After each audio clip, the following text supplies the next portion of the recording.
ও তুমি মুসলমান শোনো,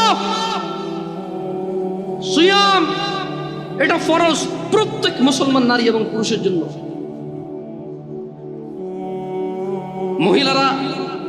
মহিলারা তাদের বিশেষ কিছু কারণে তারা রোজা থাকবে না, পরে আবার কাজা করে নিতে হবে, এ পূরণ করে দিতে হবে।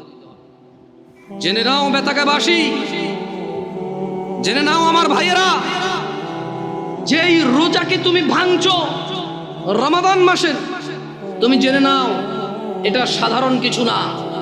রাসূল সাল্লাল্লাহু আলাইহি সাল্লাম বলেছে, একটা রমজানের রোজা যে ভাঙলো ইচ্ছা করে কোনো কারণ ছাড়া, এই লোক রমজানের পরে লাগাতার না, থেমে থেমে না, লাগাতার একটার বদলে 2 মাস রোজা পালন করতে হবে। ভাবা যায় এটা কি?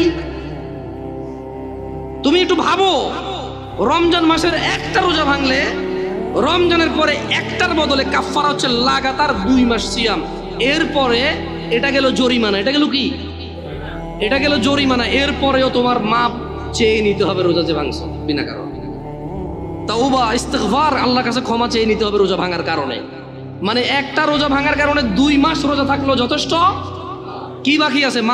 মাপ চেয়ে নিতে হবে। এবার মাপ পাইছো না পাইছো ওটা কে জানে।